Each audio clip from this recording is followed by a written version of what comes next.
ڈال کی کہانی۔ ڈال کی آواز ہے ڈ،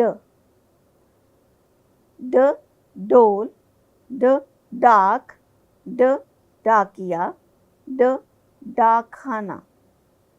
آئیے ان الفاظ پر مبنی ڈال کی کہانی سنتے ہیں۔ داؤد بھائی گاؤں سے ڈول بھر کر خالص دودھ لائے تو اسد بولا، واہ آج تو کھیر بنے گی اور خوب مزہ آئے گا۔ چچا بولے، مجھے ڈاک خانے جانا ہے، تھوڑا کام ہے۔ ارم بولی، ڈاک خانہ کیا ہوتا ہے؟ چچا نے جواب دیا، بیٹا ڈاک خانہ ایک ایسی جگہ کا نام ہے جو ہمارے خطوط اور پارسلز وغیرہ ایک شہر یا ملک سے دوسرے شہر یا ملک پہنچاتے ہیں۔ ارم بولی، وہ تو ہم موبائل فون سے بھی کر سکتے ہیں۔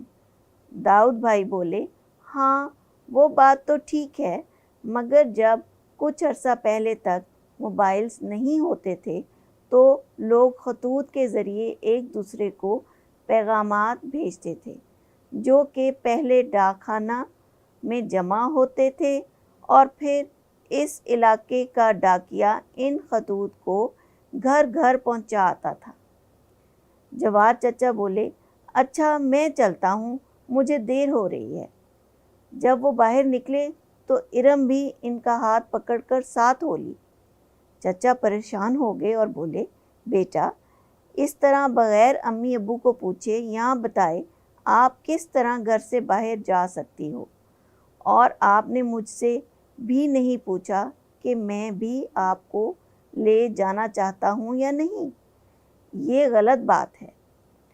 پہلے آپ کو اپنے امی ابو سے پوچھنا چاہیے، اگر وہ اجازت دیں تو پھر مجھ سے پوچھو کہ میں آپ کو ساتھ لے جا سکتا ہوں۔ اب جاؤ جلدی سے امی ابو سے پوچھ کر آؤ، میں آپ دونوں کو ساتھ لے جاتا ہوں اور ڈاک خانے کی سیر کرواتا ہوں۔ کیا آپ کبھی ڈاک خانے گئے ہیں؟ اگر نہیں گئے تو آپ بھی کسی بڑے کو ساتھ لے کے ڈاک خانے کی سیر کو ضرور جائیں اور دیکھیں کہ ڈاک خانے میں لوگ کیسے کام کرتے ہیں۔